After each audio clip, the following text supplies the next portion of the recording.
महाराष्ट्रामध्ये महिला, लहान मुले, बालके यांच्यावरती सातत्याने होणारे जे अन्याय आहेत याला पाहता नवी मुंबईच्या ऐरोलीमध्ये कैलासवासी राकेश आष्टया म्हात्रे सामाजिक सेवाभावी संस्था सेक्टर 5 ऐरोली तसेच रॉयल ग्रुप फाउंडेशन महाराष्ट्र राज्य व ॲपल हॉस्पिटल सेक्टर 8 ऐरोली यांच्या मार्फत आज या ठिकाणी निर्भय महिला पदयात्रा हे काढलेल्या आहेत। त्याच्या अनुषंगाने आज आपल्याबरोबर काही महिला भगिनी आहेत, त्यांच्याशी आपण बोलणार आहोत। तर एकंदरीत आज महाराष्ट्रामध्ये आज तुम्ही पदयात्रा काढलेल्या आहेत, परंतु महाराष्ट्रामध्येच नव्हे तर संपूर्ण भारतामध्ये जे बीजेपीची सत्ता आहे, जर भले आज ज्या गव्हर्नमेंटला आपण 5-5 वर्षांनी निवडून आणतो मतदानाच्या स्वरूपामध्ये, ते त्यांच्या काळामध्ये अशा वेगवेगळ्या आरोपी जे आज गुन्हे करतात, काय सांगणार आहे? कसं ना सर की आपलं सरकार आता तेवढं कडक कारवाई घेत नाहीये। अगर त्यांनी कडक कारवाई घेतली असती तर कोणाही गुन्हेगारांना म्हणतात ना हिंमत किंवा धाडस आली नसते की कुठल्या महिलांच्या नजरेने पण हे तर खूप मोठी घटना झाली की कोणाचा अब्रूपर्यंत जात आहेत, पण नजर उठवणं पण त्याच्यावरती पण कडक कारवाई सरकारने केलं असतं ना तर कुठल्याही महिलांचा आज याच्यावरती अत्याचार झाला नसता। आज आम्ही सगळ्या महिला बिंदास मान ताट करून उभे राहिलो असतो। तर त्याच्यामुळे गव्हर्नमेंट कुठे ना कुठे खूप कमी पडतात आमच्या महिलांच्या सुरक्षेसाठी। त्यांनी काळजी घ्यावं, त्यांनी आमच्या काही जबाबदाऱ्या आहेत त्यांनी पाळावं।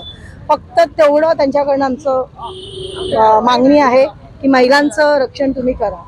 आता जे पथनाट्य सादर केले त्या पथनाट्याच्या माध्यमातून असं सांगण्यात एक मेसेज देत होते की वारंवार महिलांवरती प्रत्येक ठिकाणी टॉर्चर केलं जातं।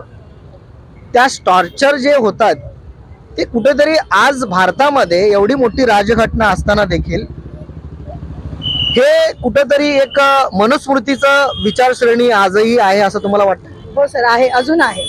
आम्ही जेव्हा रस्त्याने जातो ना ते तर ऑफिसची गोष्ट वेगळी आहे की जेव्हा आम्ही ऑफिसने जातो, पण आम्ही सरळ रस्त्याने पण जातो ना ते पुरुषांची नजर खालून ते वरपर्यंत असते। म्हणजे तुम्ही हाफ कपडे घाला की पूर्ण घाला की साडी घाला, पण त्यांची ती नजर आहे ना ती नजर ती बंद झाली पाहिजे।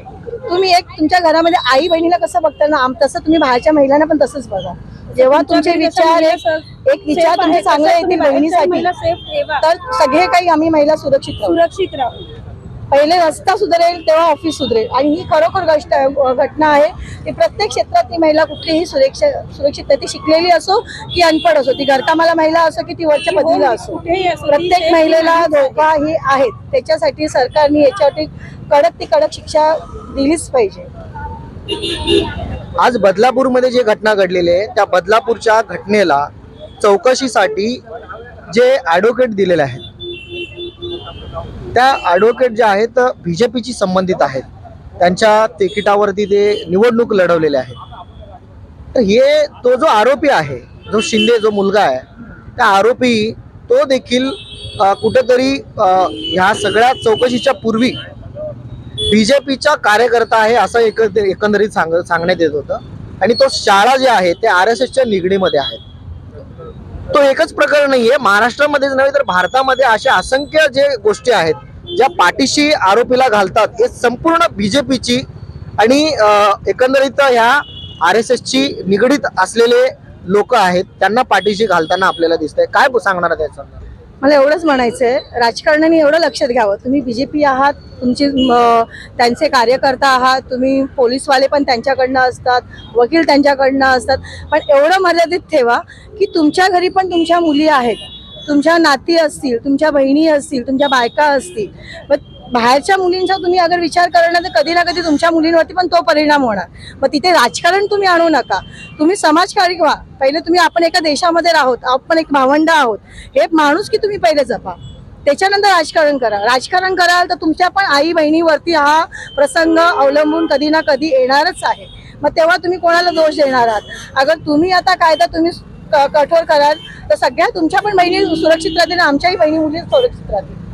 आज तुम्ही इकडे पदयात्रा काढलात, त्याच बदलापूरमध्ये एक आक्रोश म्हणून, जन आक्रोश म्हणून त्या जनतेने जे तिकडे आंदोलन केले होते त्या जनतेला पोलिसांनी अमानुष लाठीचार्ज केले, ज्याला सॉफ्ट लाठीचार्ज असं सांगण्यात येतंय।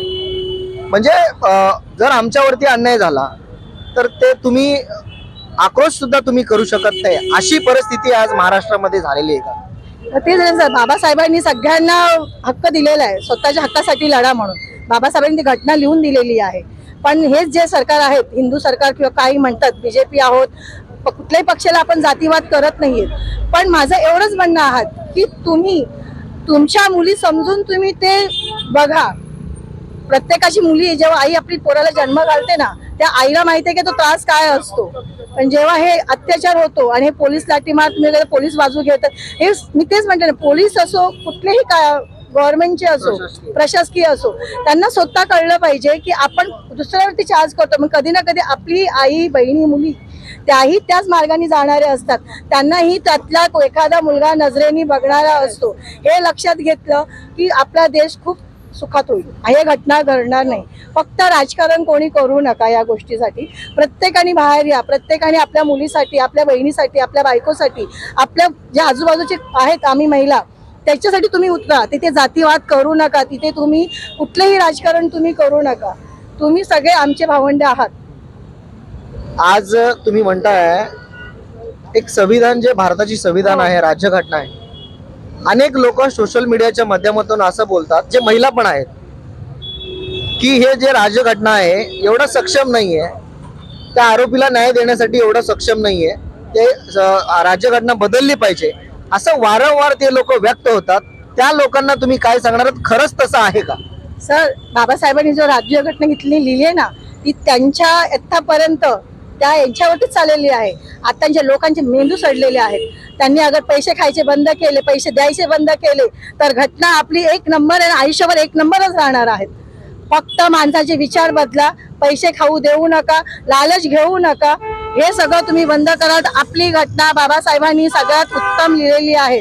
बाबासाहेबच्या घटनामध्ये एकदम कडक ते कडक शिस्त दिलेली आहेत. त्यांनी नेमूद केलेल्या प्रत्येक पानामध्ये की कुठला याला कुठला गुन्हा नेमूद केलेला आहे. फक्त माणसांनी पैसा गुन्हा दाबूनच दाबलेला आहे. फक्त पैसा पैसा पैसा. राजकारण्यांनी पैसा दाबला, पोलिसांना पैसा दाबला, वकिलांना पैसा दाबला की आपली केस कोणी घेत नाही. त्याच्यामुळे बाबासाहेबांचा घटना एक नंबर. आणि जे विचार करतात ना, त्यांचे मेंदू हलके. त्यांनी घटना वाचावी. त्यांनी पहिले घटना वाचावी. बाबासाहेबांनी घटनामध्ये काय लिहिलेलं आहे, काय नेमूद केलेलं आहे, त्याच्यानंतर म्हणावं की बाबासाहेबांची घटना हलकी आहे. त्यांचे विचार हलके आहेत. सगळ्यात महत्वाची त्यांचे विचार हलके आहेत. जे बाबासाहेबांच्या घटनावरती नावं देतात, यांना फक्त घटना बदलायची आहेत म्हणून बाबा हे सगळं हे करतात. बाकी काही नाही. जातीवाद इथे ही लोक लावतात. आपण जातीवाद करत नाहीये. बाबासाहेबांनी सगळ्या गोष्टीला नेमूद केलेलं आहे. बायकांचं संरक्षण. आज ज्या महिला म्हणतात की बाबासाहेबांची घटना कमकुवत आहेत, पण आज त्या महिलावरती पदवीवरती आहेत बाबासाहेबांच्या घटनामुळे. आज बाबासाहेबांनी घटना केली, आज बाबासाहेबांनी महिलांसाठी एवढं सगळं सर्वस्व केले, आज त्या बाबासाहेबांच्या घटनेमुळे केलेले. त्याच्यामुळे त्या बायकांच्या मेंदू सडलेल्या आहेत. मी एवढंच म्हणेन. खूप खूप धन्यवाद ताई, तुम्ही दिलेल्या या प्रतिक्रियेबद्दल. आपण बघत आहात की ज्या पद्धतीनं महाराष्ट्रामध्ये वारंवार होत असलेले जे अन्याय आणि अत्याचार आहेत, त्याला कुठेतरी हा सरकार पाठीशी घालताना आणि काही जे गोदी मीडिया ज्याला म्हटलं जातं, या मीडियानी सुद्धा याच्यामध्ये हातभार लावताना आपल्याला दिसतंय. खास करून त्या बदलापूरच्या ज्या घटने आहे, त्या घटनेला आज त्या पीडितांच्या पक्षामध्ये न राहता ज्या आरोपी आहेत त्या आरोपींची मुलाखत घेऊन सोशल मीडियामध्ये एक वेगळ्या प्रकारचं अपभ्रम हे लोक पसरवताना आज आपल्याला दिसतोय. आपण पाहत आहात गर्जना महाराष्ट्राची आवाज वंचितांचा, त्यासोबत संघर्ष न्यूज. व्हिडिओ आवडला तर सर्वांनी लाईक, शेअर आणि सबस्क्राईब करायला अजिबात विसरू नका. धन्यवाद. माझं नाव अनाहिता शिवाजी जगताप. काय सांगणार आहेस? We want justice. सरकारने मेन म्हणजे जेव्हा त्यांना कळालंय की गुन्हेगार आहे, गुन्हा जर दाखल पण झालाय आणि गुन्हेगार समोर पण आहे, तर तुम्ही एवढा का उशीर घेताय? एवढं कशाला तुम्ही वाट बघताय की बाबा कोर्ट सेशन्स करायचे आणि मग त्याला पकडून ठेवायचं आणि जेलमध्ये बंद ठेवायचं? असं नाही झालं पाहिजे. त्याला ऑन द स्पॉट सजा भेटली पाहिजे. ज्या दिवशी सगळ्यांच्या मोबाईल मध्ये हे मेसेजेस येणार की आज रेप झाला, तर रेप बंद नाही होणार. ज्या दिवशी मेसेज येणार की रेपच्या गुन्हेगाराला सजा भेटलीये, तेव्हा जाऊन प्रत्येक शहरामध्ये आपल्याला ते रेपची घटना नाही भेटणार बघायला. सगळ्यांनी प्लीज पाऊल उचला आणि गुन्हेगारांना सजा द्या. स्टेटस ठेवल्याने तुम्हाला काही नाही भेटणार, आपल्या बहिणींना काही नाही भेटणार आहे. तुम्ही पाऊल उचलणं गरजेचं आहे.